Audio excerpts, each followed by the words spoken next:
After my wife passed, I became a single dad to twins. My parents refused to help, but my in-laws took us in. Years later, I sold my horse ranch for $USD 0 million. When my parents showed up, I revealed the gift I had for my in-laws. Their faces went completely pale. I still can't believe it. The day I lost my wife, the mother of my children, my own family abandoned us. But that betrayal, that raw, crushing pain, unknowingly forged the weapon I'd quietly been sharpening for years. My name is Barrett Winslow, and I was just a simple farmer in rural Kentucky, my life filled with the quiet rhythm of horses. I worked for a kind old man named Harvey, dedicating my heart to caring for purebred horses. My world was simple, brimming with joy alongside my gentle wife, Courtney, and our adorable twins, Noah and Nora. Our small home, though not wealthy, was always bursting with laughter and warmth. But then, like a sudden, brutal storm sweeping across the fields, my life shattered. Courtney, my light, my everything, left this world. The pain was indescribable. I was left with two children too young to even grasp their loss. I can still vividly recall that awful day, when the doctor called me into the room. His voice was low, heavy. Courtney lay there, frail on the hospital bed, her eyes still bright, but so weak. She held my hand, whispering how much she loved me, loved Noah, loved Nora, and that I had to be strong for our children. I nodded, tears streaming down my face, but inside, something profoundly shattered. The cruel cancer took her from me just months after the diagnosis. It was so fast, so sudden, I couldn't even prepare. Courtney passed away on a drizzly afternoon. I stood silently by the hospital window, staring out at a gray sky that perfectly mirrored my broken heart. Courtney's funeral was simple, just like she was. I chose a small church on the outskirts, the very place where we had once held hands and vowed to be together forever. Noah and Nora, only 5 years old, clung tightly to my hands, their innocent eyes not yet fully understanding the depth of our pain. They wore the little green woolen outfits Courtney had knitted herself. "Where's Mommy, Daddy? Will she come back?" Nora asked, her voice a tiny tremor. I could only hold them tighter, desperately trying to hide the welling tears. In the quiet hush of that church, I felt the presence of loved ones, but I also sensed a cold distance I would never forget. My in-laws, Leonard and Frances Fletcher, arrived early that morning. They stood by my side, their shoulders trembling with grief. Frances hugged Noah and Nora tightly, tears streaming down her wrinkled cheeks. Leonard, a man of few words, placed his hand on my shoulder, squeezing gently, as if to transfer his strength to me. They didn't say much, but their eyes held boundless love, for Courtney, for me, for their 2 little grandchildren. That sincerity, it warmed my heart, if only for a fleeting moment. But then, when my own parents, Curtis and Loretta Winslow, arrived, a chill swept through me. They showed up as if merely fulfilling an obligation, standing rigidly in a corner. My mother, Loretta, wore an expensive black dress, her lips tightly pursed, never once meeting my gaze. My father, Curtis, stood with his arms crossed, his eyes passing over me like I was a stranger. They didn't hug me. They didn't comfort Noah or Nora. They simply exchanged a few perfunctory words with the mourners before quickly, almost eagerly, leaving. I stood there, watching their retreating figures, feeling as though my heart was being crushed. I knew they had never truly accepted Courtney, never saw her as their daughter-in-law. To them, she was just that poor farmer's daughter. I had chosen a disgrace to the prestigious Winslow family. The days after the funeral felt like falling into a bottomless abyss. Every morning I woke up, looked at the empty space beside me on the bed where Courtney used to lie, and the pain surged again. I tried to stay composed for Noah and Nora, but raising 2 children alone? It left me utterly exhausted. I had to get up at 4 a.m., prepare their breakfast, take them to school, and then rush to the horse ranch to work. The horses, once my passion, now felt like a crushing burden as I juggled work and caring for my children. Some nights, I'd sit at the kitchen table, staring at a pile of bills, wondering how I could possibly keep going. Noah and Nora, though so young, seemed to sense my exhaustion. They would cuddle into my arms, hugging me tightly, as if afraid I, too, would disappear like their mother. Once, Nora looked up at me with her big round eyes and asked, "Daddy, is Mommy mad because I wasn't good? Is that why she left us?" I hugged her tightly, holding back tears, telling her that their mother loved them more than anything, that she was just in a faraway place watching over and protecting them. But deep down, a desperate question echoed in my mind. How could I ever replace Courtney as a pillar for these two children? The pressure grew heavier. I started losing sleep, my mind weary, my body drained. Some days, I stood in the horse stable, holding the reins, my vision blurring from sheer exhaustion. I knew I couldn't go on like this. Couldn't bear it all alone. In my desperation, I thought of turning to the only other family I had left. My parents, Curtis and Loretta Winslow. I had never wanted to ask for help. To me, pride was something I held dear. But for Noah and Nora, I was willing to set aside every ounce of my ego. One afternoon, I drove to my parents' elegant house on the outskirts of Louisville. That house, with its white picket fence and neatly trimmed garden, always felt foreign to me, even though it was where I grew up. When I knocked, my mother, Loretta, opened the door, her eyes flickering with surprise, but no warmth. "Barrett, what are you doing here?" she asked, her voice cold. I took a deep breath, trying to keep my voice steady. "Mom, I need help. I'm raising Noah and Nora alone. I'm exhausted. I'm just hoping you and Dad could help a little. Maybe watch the kids or anything." Loretta looked at me, her expression completely unmoved. "Barrett, you know we're busy. We're taking care of Miguel's kids. Your brother needs us more right now. Besides, you chose your path, didn't you? When you married that girl." She trailed off. But I understood. That girl was Courtney, the one they never accepted. I stood there, feeling as though a knife had pierced my heart. I turned to my father, hoping he'd say something, but he only shook his head, his voice low. "Barrett, you're a man. You need to handle this yourself. Don't bother us." I don't remember how I left that house. My mind echoed with their cold words, mixed with old memories. From the moment I brought Courtney home to meet them, my parents had outright rejected her. They said she wasn't good enough, that a poor farmer's daughter like Courtney would drag me down and tarnish the Winslow family name. They always boasted about Miguel, my younger brother, who went to a prestigious school and worked in the big city, though I knew he was never as successful as they claimed. To them, I was the failed son, the one who threw away a bright future to marry a girl who wasn't their equal. On the drive back, I stopped by a grassy field, turned off the engine, and sat silently in the car. Tears fell, not because I was weak, but because I felt utterly, completely alone. Courtney had been the only one who truly understood me, always holding my hand and saying we'd get through everything together.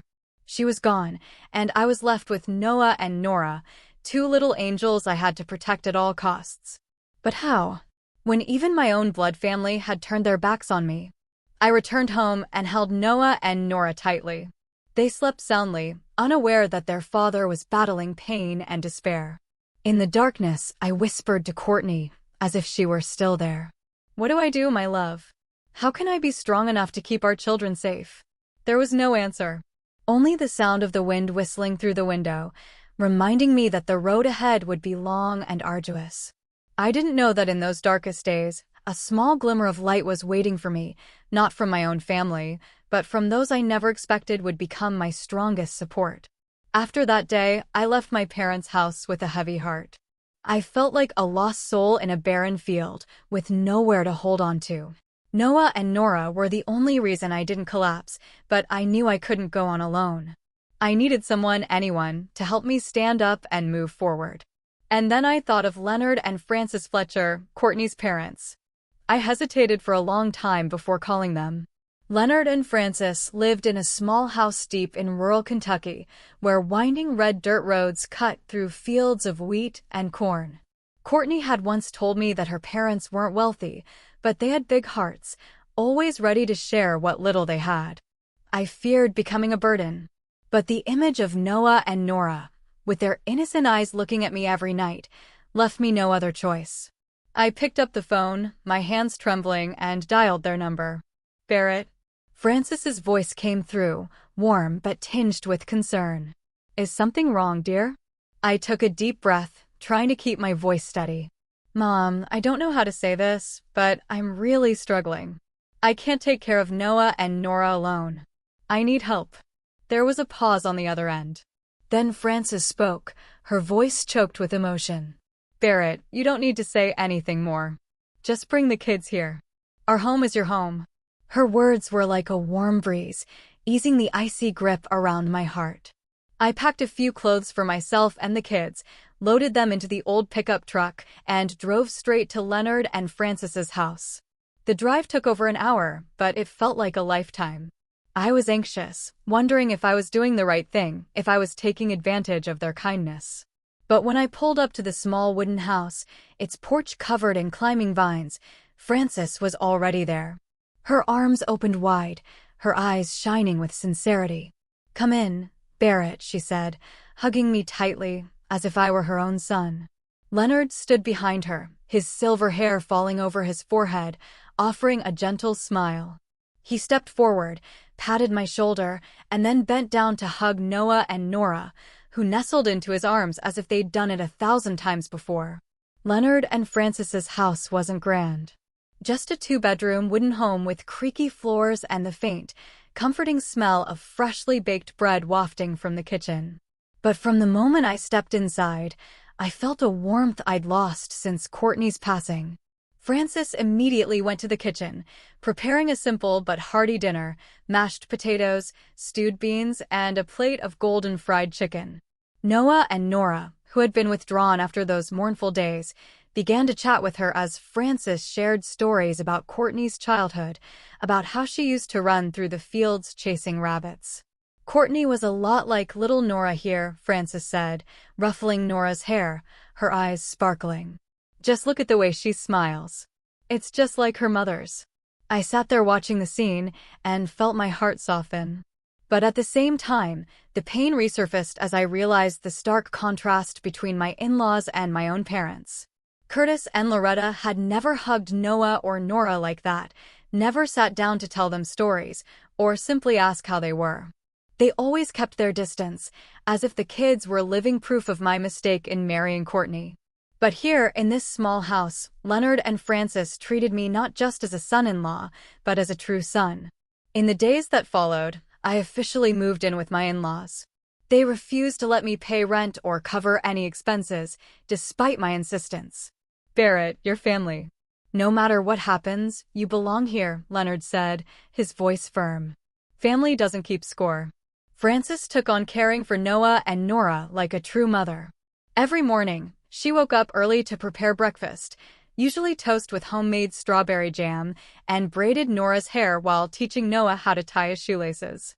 Leonard, despite his age, patiently drove the kids to school in his old pickup truck. One day, I saw him sitting under an oak tree in the yard, teaching Noah how to carve a small wooden boat, while Nora eagerly colored it with crayons. Watching that scene, I couldn't hold back my tears. This was what Courtney had always wanted for our children, to grow up surrounded by love in simple, but meaningful moments. I continued working at Harvey's horse ranch. The work was still grueling, but coming home each evening, I no longer felt alone. Those stories not only helped me forget my exhaustion, but also gave me a renewed sense of strength, the strength of family. But I didn't always feel at ease. Some nights, when Noah and Nora were fast asleep, I sat alone on the porch, staring out at the dark fields. The pain of losing Courtney lingered like a wound that never healed. And then memories of my parents' coldness would resurface, leaving a bitter taste. I recalled the last time I begged for their help.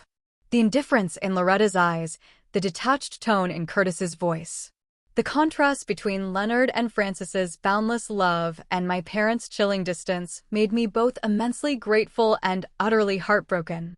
One evening as I sat on the porch, Francis came out carrying an old blanket and draping it over my shoulders. "It's chilly out here, Barrett," she said, then sat down beside me. I didn't say anything, just lowered my head. "What's on your mind, dear? If you can share it with me," she asked gently. I sighed, my voice heavy. "I don't understand why my own parents treat me like this. I've tried to do everything right, but to them, I'm never good enough. And you too. You treat me like your own son, even though I'm just your son-in-law. I don't know how to repay you. Frances placed her hand on mine, her eyes gentle but resolute. Barrett, you don't owe us anything. You're Courtney's husband, the father of Noah and Nora. To us, you're already part of this family, and family doesn't need repayment. Just love is enough.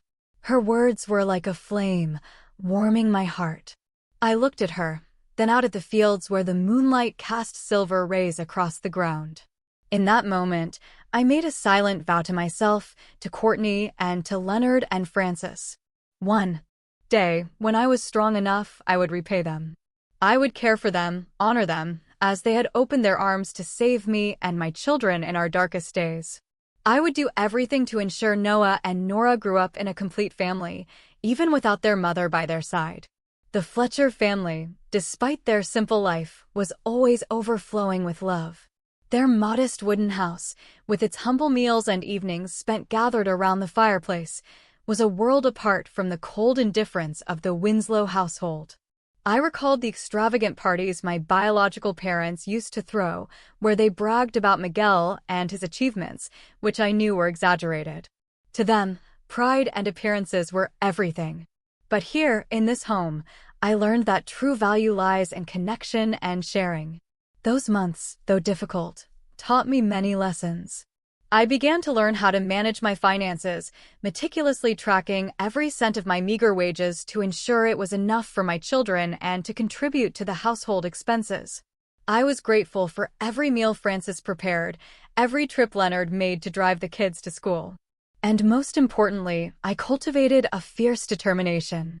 I had to build a better life, not only for Noah and Nora, but also for Leonard and Frances, who had given me a home when I thought I had lost everything. I knew the road ahead would be long. But with the love of the Fletcher family, I began to believe I could do it. I would not let Courtney down, nor would I let those who loved me suffer. That was a promise I etched deeply into my heart, and I was determined to make it a reality. I knew I needed a breakthrough, an opportunity to change not just my life, but also the lives of Noah, Nora, and those who had taken me in. And that opportunity, I never imagined it would come so quickly, in a way I could never have anticipated. One early autumn morning, as cool breezes began to sweep through the Kentucky fields, Mr. Harvey called me into his small office at the corner of the ranch. He was a weathered man, his face etched with wrinkles from years under the sun, but his eyes always radiated sincerity. "Barrett," he said, his voice low. "There's a horse fair in Lexington this weekend. I want you to come with me. You're the best we've got when it comes to caring for horses. I need you there to showcase some of our young horses." I was surprised, as Mr. Harvey rarely took me off the ranch. My work usually revolved around the stables, not major events like the Lexington Horse Fair where wealthy people, horse traders, and investors gathered. I nodded, though my heart was filled with unease.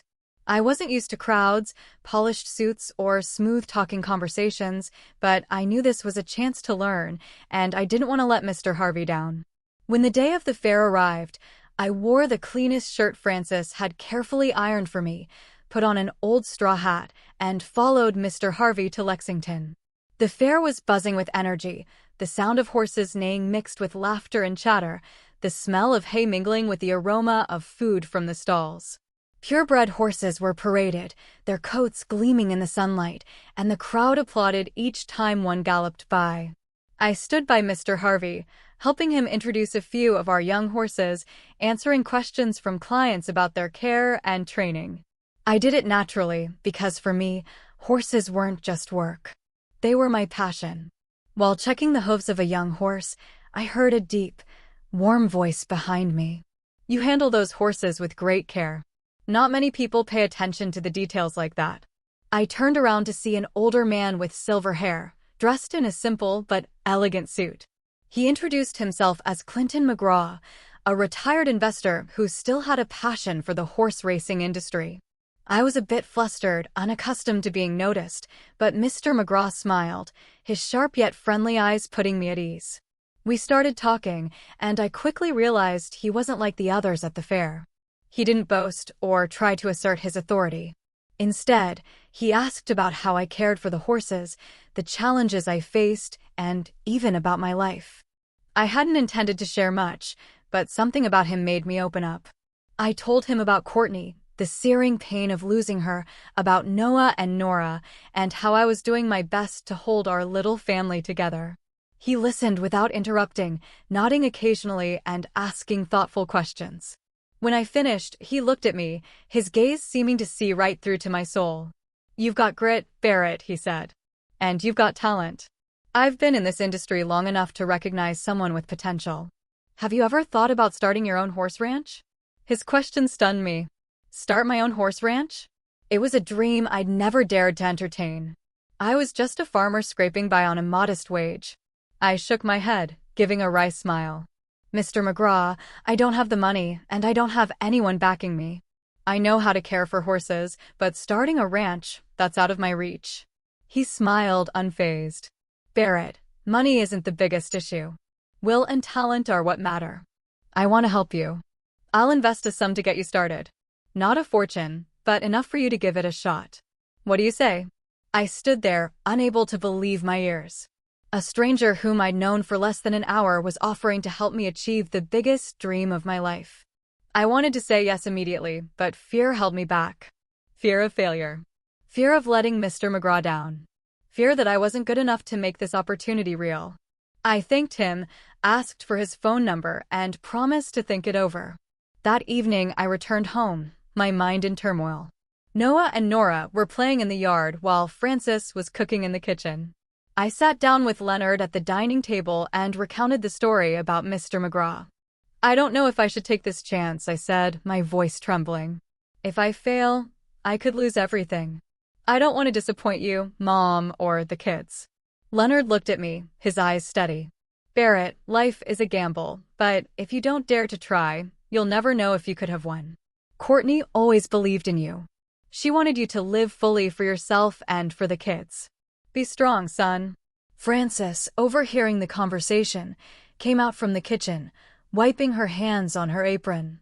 "Barrett," she said, "I know you're scared, but you've overcome so much already, haven't you? You didn't give up when you lost Courtney, when you were raising the kids alone. You have talent, and now someone wants to help you. Don't let fear stand in your way." Their words were like a gust of wind clearing the fog in my mind. I sat up all night thinking of Courtney, of the dreams we used to share. She always said I could do more than I thought possible. "You're the best with horses, Barrett," she'd said, her eyes sparkling. "One day you'll have your own ranch." I looked up at the starry sky, feeling as though she was there, urging me on. And I made my decision. I would take this chance.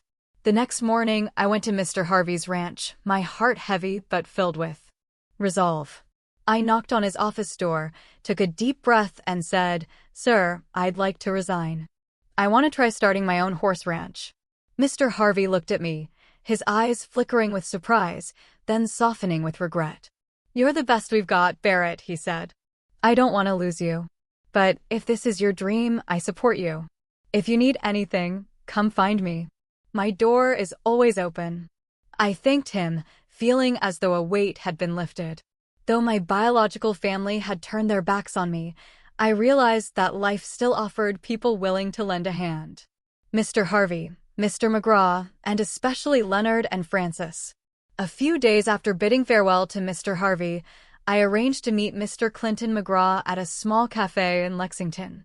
Sitting across from him in my worn-out shirt and dusty boots, I felt small in the presence of this silver-haired man with sharp, discerning eyes. Mr. McGraw didn't beat around the bush. After asking more about my plans, he set his coffee cup down and said plainly, "Barrett, I'm going to invest $1 million in you to start your own horse ranch. In return, I want 30% equity. This isn't a gift. It's a gamble. I believe in you, but you have to prove I didn't choose the wrong person. $1 million. The figure rang in my head like a bell, both exhilarating and terrifying. I had never held such a sum in my hands. Never imagined I'd have the chance to turn my dream into reality. I nodded, trying to keep my voice steady. "Thank you, Mr. McGraw. I won't let you down." With Mr. McGraw's investment, I began my entrepreneurial journey. I found a small plot of land on the outskirts of Lexington. Not vast, but enough to build a modest stable.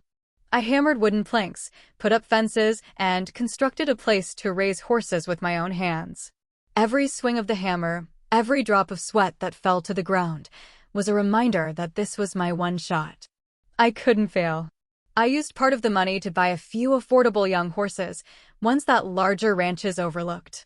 They weren't expensive purebreds, but I believed that with proper care and training, they could become valuable. However, reality quickly taught me that dreams are never easy. The cost of raising horses was higher than I'd imagined. Feed, medicine, equipment, and hiring a few seasonal workers to help. Each bill piling up on the table felt like a stab, a reminder that Mr. McGraw's $1 million could run out faster than I thought if I wasn't careful. I developed a routine of waking up at 4 a.m. when the sky was still pitch black. I fed the horses, cleaned the stables, checked their health, and trained them myself. The work was so grueling that some days I felt my body might give out. My hands bled from pulling reins, my back ached from hauling bales of hay. Some afternoons, as the golden sunlight bathed the fields, I stood still, watching my young horses, wondering if I was on the right path or chasing a pipe dream. But whenever exhaustion and doubt crept in, images of Noah and Nora flashed in my mind. I remembered their smiles as they ran around Leonard and Francis's yard. Francis's encouraging look as she set a plate of hot food before me. Leonard's firm pat on the shoulder as he said, "You'll make it, Barrett." Those moments were the only fuel keeping me going. I wasn't doing this just for myself, but for my children, for the Fletcher family, and for Courtney, who always believed I could achieve something great. But then, a setback hit like a punch to my hopes. One morning, while training a young horse I had high expectations for, a chestnut mare named Starlight with a glossy coat, she suddenly stumbled during a run. Her pained whinny echoed, and I rushed to her, my heart pounding. Starlight lay on the ground, her front leg swollen and unable to stand. I called the veterinarian immediately, but the bad news came like a storm. She had a broken bone, and her chances of a full recovery were slim. I sat down in the middle of the stable, head in my hands, feeling as though my world had collapsed. Starlight wasn't just a horse. She was my hope. Proof that I could turn Mr. McGraw's investment into reality. I had poured so much time, effort, and money into her. And now it all seemed to vanish. Tears fell, not from weakness, but from the sense that I had failed. Mr. McGraw, the Fletcher family, and myself. At that moment, I heard footsteps. Mr. McGraw appeared, his tall, lean figure casting a shadow on the ground. I quickly wiped my tears, trying to stand, but he raised a hand to stop me. "Sit down, Barrett," he said, his voice calm, but without a hint of reproach. He sat beside me, looking at Starlight as the vet tended to her. "Failure is the price of experience," he said. "If you can't get through this lesson, you'll never stand tall in this business. Horses, like life, don't always go the way you plan. But the good ones aren't those who never fail. They're the ones who get back up." His words were like a ray of light piercing the darkness. I looked at him, feeling both ashamed and grateful. He didn't scold me or pull his investment. He showed me that failure was part of the journey. I nodded, clenching my fists, determined not to let this moment defeat me. In the days that followed, another surprise came. Mr. Harvey, my old boss, visited the ranch. He brought homemade cookies from his wife and an old notebook filled with years of his ranch management experience. "You're doing well, Barrett," he said, his voice full of encouragement. "But running a ranch isn't just about caring for horses. You need to know how to balance expenses, choose the right people to work with, and keep your spirit strong." He spent the afternoon sharing invaluable tips, from cost-effective feed choices to spotting early signs of illness in horses. His help, though small, was a powerful boost to my morale. From those failures and encouragements, I gradually forged resilience. I learned to accept loss, to rise after every fall.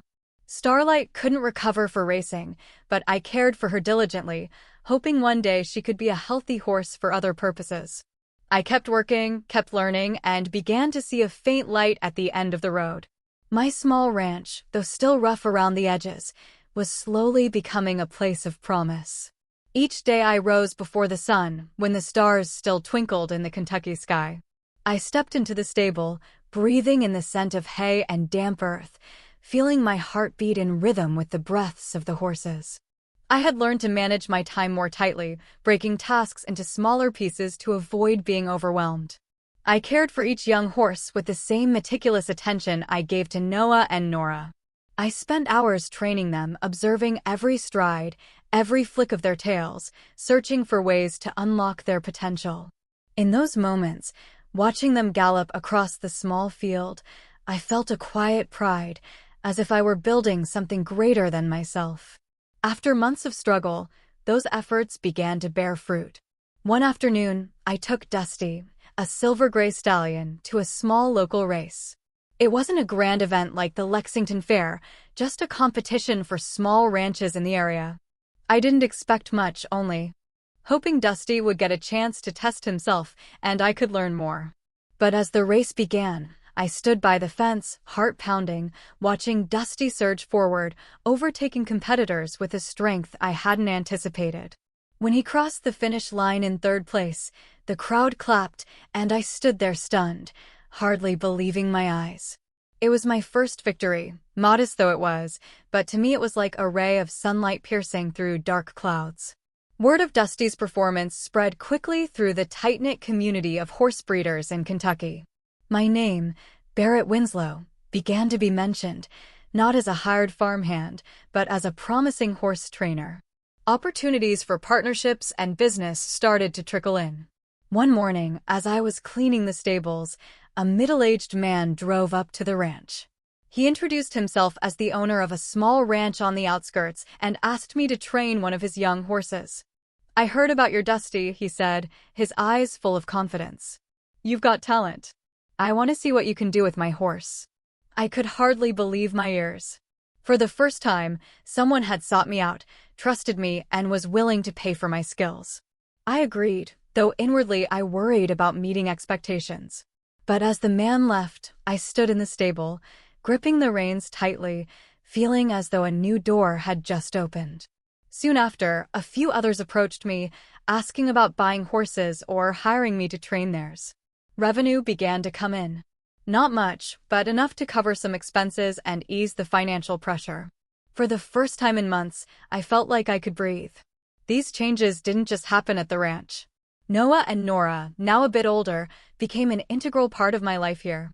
On weekends, when they didn't have school, they'd scamper out to the ranch, carrying little buckets to help me feed the horses. Noah loved standing beside me, learning to brush Ember, one of the horses, while Nora perched on the fence, scribbling colorful drawings of the horses. One day, Nora handed me a drawing, a golden-coated horse with a man in a straw hat, standing beside two small children. "This is you, Noah, and me," she said, beaming. "We're a team, right, Daddy?" I hugged her, tears welling up. "That's right, sweetheart. We're a team." Watching Noah and Nora grow up amid these hardships, I realized that despite material struggles, they had a home. Not just with Leonard and Francis, but here among the stables and fields. The ranch wasn't just my dream. It was a place where I wanted my children to learn that life, though tough, is always worth fighting for. Leonard and Francis, seeing my progress, couldn't hide their pride. One evening when I returned home, Francis pulled me out to the porch where she and Leonard were sipping tea. "Barrett," she said, her eyes sparkling. "Today, I heard the neighbors talking about you. They said, you're making something of that ranch." "I'm so proud." Leonard nodded, adding, "You're not just our son-in-law. You're our son." Their words left me speechless. I bowed my head, trying to hide my emotions. "I don't know how to thank you both," I said. "Without you, the kids and I wouldn't have made it to today." Frances took my hand, her voice gentle. "Don't say that. We're family." Their words filled me with indescribable happiness. In the days that followed, my life seemed to take on brighter colors. One day, Mr. McGraw visited the ranch. He walked in, surveying the stables, his sharp eyes tinged with satisfaction. "You're doing well, Barrett," he said, pausing to pat Dusty. "I heard about your win at the race. It's a good start, but remember, this is just the beginning. Reputation is what keeps clients coming back. Keep working hard, and you'll go far. Mr. McGraw's encouragement was like a gust of wind fueling my resolve. I knew he hadn't just invested money in me. He'd invested his trust, and I was determined not to let him down. At the end of the day, as the sun set, I stood in the stable, surrounded by the scent of hay and the sound of horses neighing. I let out a sigh of relief, feeling as though a weight had been lifted. The road ahead was still long, and challenges awaited, but at least I had taken my first solid steps. I looked out at the fields where the sunset painted the sky golden and whispered to Courtney, "Do you see, my love? I'm doing it for you, for our kids, and for our family." In the days following Dusty's victory, my small ranch began to take new strides. I poured my heart into training Ember, the horse Noah adored. She was a mare with a fiery red coat and deep black eyes that shone like coal. I saw her latent strength from our first training sessions. I spent hours each day working with her, refining her strides, teaching her to navigate small obstacles. Then an opportunity arose when a larger race was held in the neighboring county, drawing ranches from across Kentucky. I entered Ember, not daring to hope for too much, but deep down I believed she could do something special. On race day, I stood by the fence, hands clenched, heart pounding. When the starting gun fired, Ember surged forward, her strides powerful and resolute. The crowd cheered, and I could barely breathe as I watched her overtake one competitor after another. When Ember crossed the finish line in second place, I shouted, unable to contain my emotions. It wasn't just Ember's victory. It was mine. A triumph born from months of exhaustion, sleepless nights, and the faith I had placed in myself. News of Ember's success spread like wildfire across the dry plains. The local paper began mentioning my name, Barrett Winslow, as an inspiring story. A man who started with nothing, lost his wife, raised 2 children alone, and was now the owner of a promising horse ranch. One morning, as I fed the horses, a young reporter from the local newspaper showed up. She carried a camera and a friendly smile, asking about my journey. I was awkward, unaccustomed to attention, but I opened up about Courtney, Noah, and Nora, the tough days, and how the Fletcher family and Mr. McGraw had helped me stand again. When the article was published, people started calling my place Winslow Ranch, as if it had become a trusted name in Kentucky's horse breeding community. I felt proud, but also astonished. Just months ago, I was a desperate man, unsure of what tomorrow would bring. Now I had a small ranch, a growing reputation, and a modest income that let me breathe easier. But just as I began to see a glimmer of light, a shadow from my past unexpectedly returned, my biological family. That afternoon, as I was checking the fences around the stable, a sleek car pulled up at the gate. I squinted and immediately recognized my parents' car, Curtis and Loretta Winslow. They stepped out along with Miguel, my younger brother, whom I hadn't seen since Courtney's funeral. I stood tall, trying to stay calm. But inside, a storm of emotions churned. What were they doing here? After years of coldness, after turning their backs when I needed them most, why were they showing up now? Barrett, Loretta began, her voice artificially sweet. We heard you're doing well. We just wanted to visit, see how you and Noah and Nora are doing. I nodded politely, inviting them in. Noah and Nora were playing in the yard, and when they saw their grandparents, they hesitated, not running to hug them as they did with Leonard and Francis. I led them into the small house near the ranch where the kids and I stayed when not at my in-laws. Curtis looked around, his eyes scanning the simple wooden walls as if appraising the place's worth. This ranch? It looks decent, he said, his tone attempting warmth, but carrying an undercurrent of condescension. You're my son. No matter what, you should remember your roots. Family is the most important thing, you know. I sat there, hands gripping the edge of the table, feeling as though my chest was being crushed. Roots. Family. Those words rang in my head like a bitter joke. I remembered the day I stood at their door, begging for help after Courtney's death, when Noah and Nora were too young to understand their loss. Back then, Curtis had looked at me with cold eyes, telling me to handle it like a man. Now, as Winslow Ranch gained recognition and the press hailed me as an inspiring story, they showed up talking about family as if they had never turned away. Loretta, in her expensive silk dress and meticulously styled hair, chimed in, her voice sweet but laced with reproach. "Barrett, really?" she said, fidgeting with her glossy leather purse as if to mask her unease. "You haven't visited us in so long. We've been worried about you. You've been busy with the ranch, but family is still where you belong, isn't it?" I looked at her, struggling to keep my face composed. But inside, anger surged. Worried about me? When had they ever worried? When I was exhausted from working and raising 2 kids alone. When I knocked on their door, pleading for help, only to be met with indifference. I wanted to shout, to unleash the years of pent-up resentment.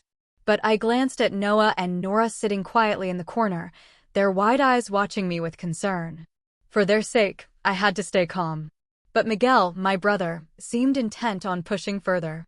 He sat across from me, hands clasped tightly, his forced smile failing to hide his tension. "Barrett," he said, trying to sound friendly. "I heard your ranch is doing great. The Louisville race, the article in the Lexington Herald, you're really making waves. I was thinking maybe we could work together. I've got some ideas. With a bit of capital, we could scale things up. Brothers working together, we'd be unstoppable." I looked at Miguel, and for the first time, I saw the falseness in his eyes. Miguel, whom my parents always touted as their pride. But I knew he'd failed in his city business ventures. Now he was here, not to congratulate me, but to take advantage. The pressure from them grew heavier, like an invisible wall boxing me in. Curtis kept talking about family duty.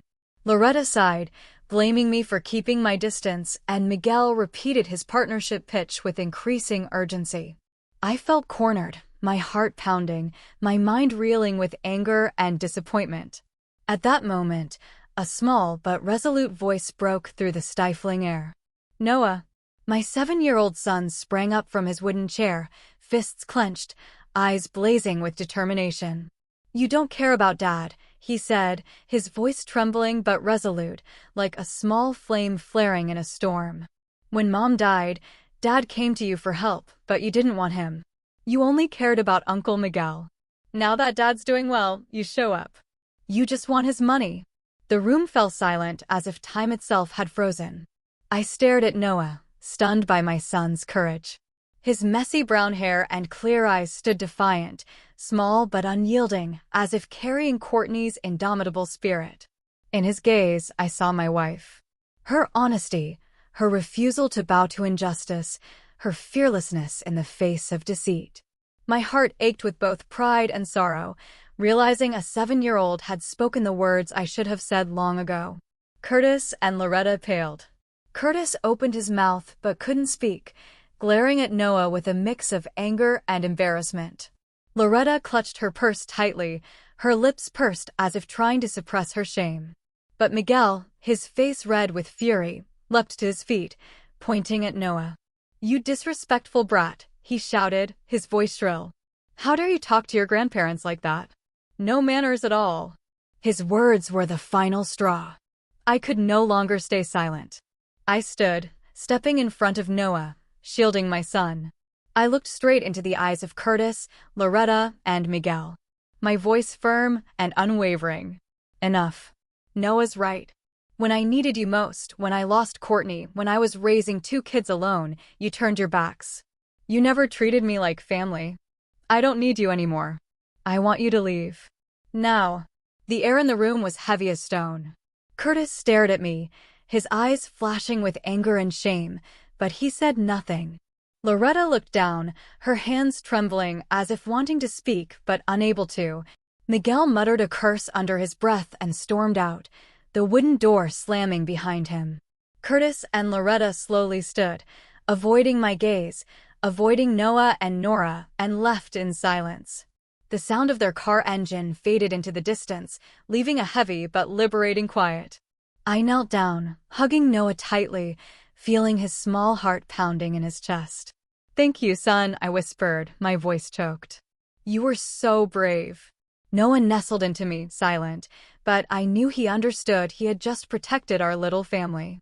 Nora ran over, wrapping her arms around me, and in that moment, I felt a new strength, the strength of love and unity.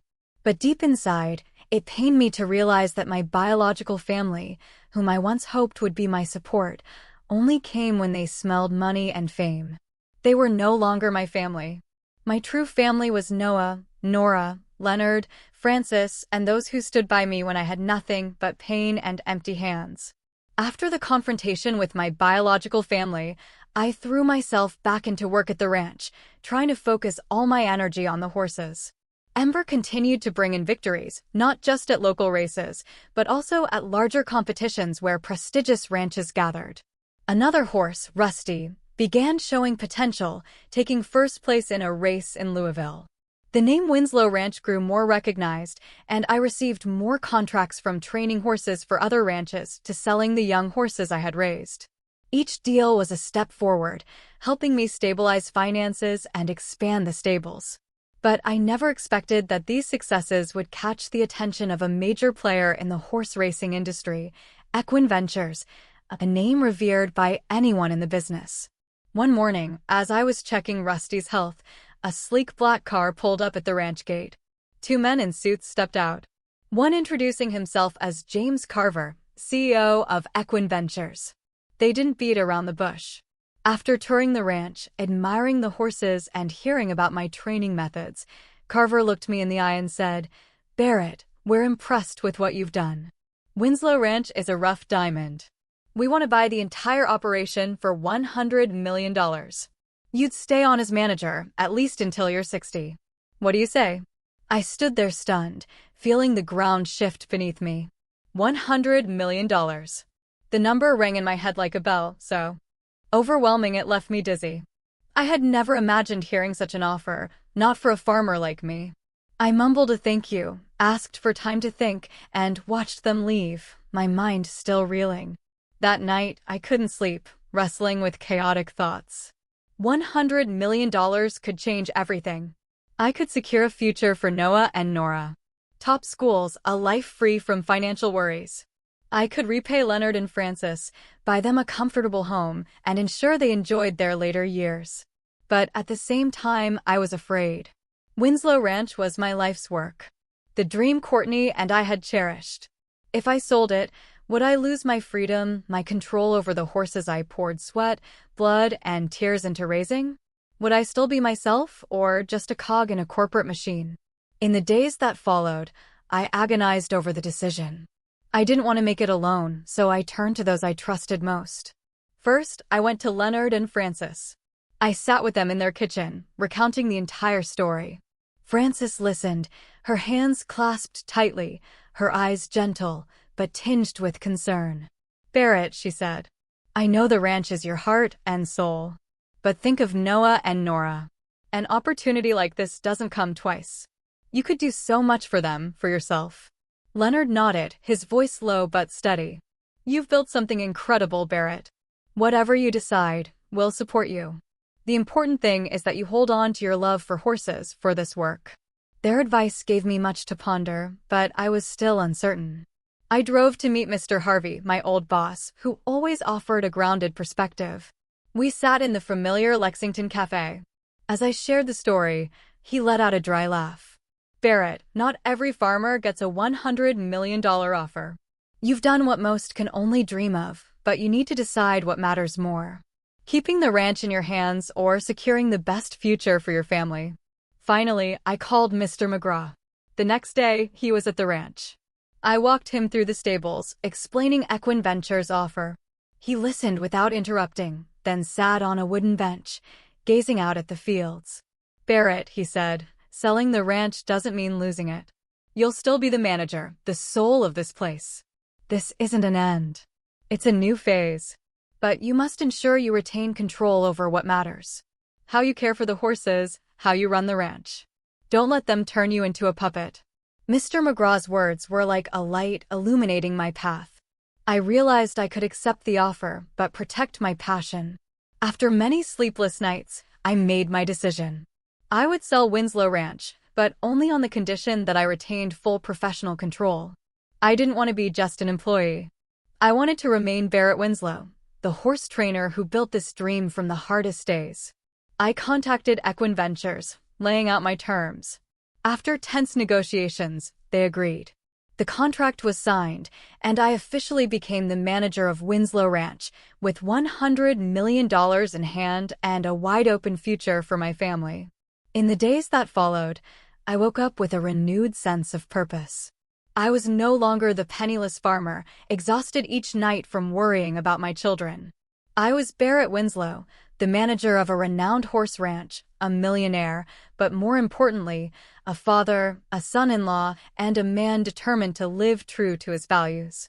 I knew the first thing I had to do was fulfill my promise to Courtney, to care for her family, who had become my true family. I drove to see Leonard and Frances, bringing along a carefully prepared set of documents. Sitting at their familiar kitchen table, where the scent of Frances's freshly baked bread lingered in the air, I took a deep breath and said, "Mom, Dad, I have a gift for you." I slid the documents toward them, papers for a spacious house on the outskirts of Lexington, complete with a large garden and a peaceful lakeside retreat. "This is a place where you can enjoy your retirement," I said, my voice thick with emotion. "I want you to live comfortably, without any worries. I owe you everything." Frances looked at me, her eyes shimmering with tears. "Barrett, you don't owe us anything," she said. But I shook my head. "No, Mom. Without you and Dad, the kids and I wouldn't be here today. This is what I promised Courtney and myself." Leonard, a man of few words, placed his hand on my shoulder, squeezing gently. "Son," he said, his voice warm and steady, "we're proud of you." They agreed to accept the gift, though they reminded me that to them, family was worth more than any house. Watching them embrace each other, smiling with joy, I felt a part of my heart heal. I knew Courtney was smiling somewhere, content that her family was cared for. But I wanted to do more. I wanted Courtney's name to live on, not just in our hearts, but in the community. I used a portion of the money to establish the Courtney Fletcher Winslow Scholarship Fund for rural Kentucky children. Kids like Courtney once was, full of dreams, but lacking opportunity. The fund would help them pursue education from grade school to college, so they could reach beyond what their circumstances allowed. I wanted Courtney to be an inspiration, a guiding light for those struggling through hardship. Meanwhile, I enrolled Noah and Nora in better schools in Lexington. I wanted them to have a proper education, but I always reminded them of their roots. One evening, sitting with them in the living room, I said, "Kids, everything we have today started with love and perseverance. Never forget your grandparents. Never forget your mom. We don't need to be proud in a boastful way. Just live well. Live kindly." Noah nodded, his eyes bright with understanding, while Nora hugged me, whispering, "I'll make you proud, Daddy." The scholarship fund's launch event was held in a small community hall in town. I stood before the crowd, flanked by Leonard, Frances, Noah, and Nora.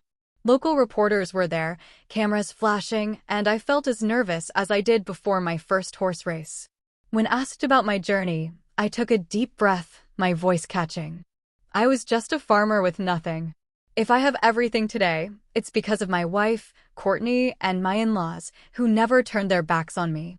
They're my real family. Those simple, heartfelt words echoed through the hall. The crowd applauded, and I saw immense pride in Leonard and Frances's eyes. My story spread, not just in Kentucky, but beyond, becoming an inspiration about gratitude and perseverance. People saw me not just as a millionaire, but as a man who stood up for family values, who repaid kindness the right way. But that moment also brought a bitter contrast. I hadn't expected Curtis, Loretta, and Miguel to be there.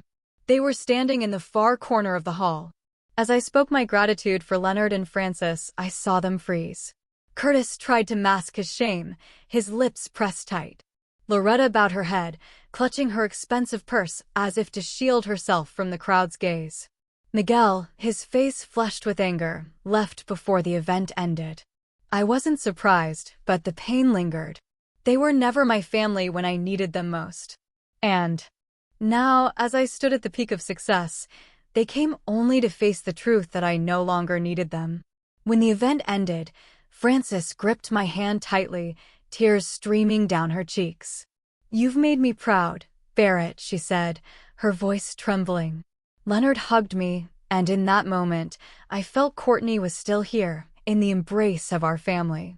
I had solidified my place, not just as a financial success, but as a man of gratitude and integrity. I had repaid the right people at the right time in the right way. And that was my greatest victory. In the days following the scholarship fund announcement, I returned to my familiar routine, but with a sense of peace I hadn't felt in years.